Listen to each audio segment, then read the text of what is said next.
Carissimi amici, un abbraccio dal sottoscritto Gianni Amendola a tutti i napoletani nel mondo, a tutti i tifosi del Napoli, a tutti coloro che mi seguono con affetto e con simpatia sui miei siti di Napoli è sempre bella. Cari amici, per chi ha avuto la fortuna di poterle fare, le ferie sono finite e allora si ritorna al solito tran tran della vita, al solito lavoro. Il sottoscritto ritorna nuovamente con i suoi video a parlare di calcio.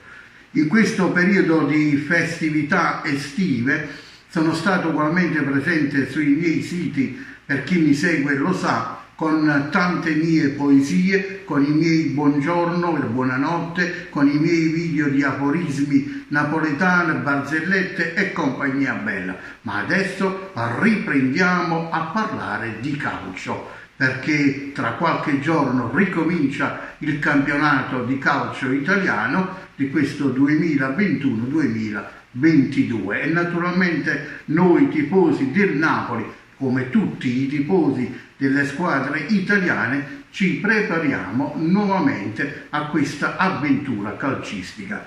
Questa estate c'è stato il trionfo della nazionale italiana a livello europeo, che ha vinto appunto il campionato europeo, una bella gioia per tutti coloro che si sentono orgogliosi di essere italiani. Io poco di più, poco meno, anzi, perché mi sento molto più napoletano che italiano, ma ha poca importanza.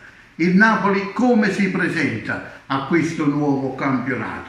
Sicuramente con una buona squadra, una bella squadra, perché il Napoli, se riesce a trattenere i big come per esempio Koulibaly, Insigne e qualcun altro, naturalmente resta ed è una bella squadra, anche se per quanto riguarda la parte difensiva meriterebbe qualche acquisto, ce ne sarebbe veramente molto bisogno, anche di qualche buona pedina a centrocampo, visto anche lo sfortunatissimo infortunio capitato a Diego Demme. E allora, ma purtroppo non se ne parla perché De Laurentiis è stato chiaro, molto chiaro, prima di questo calciomercato, ha detto che il Napoli non ha argent, non ha cash per investirle nel calciomercato, anzi tutti sono come dire disponibili per essere ceduti,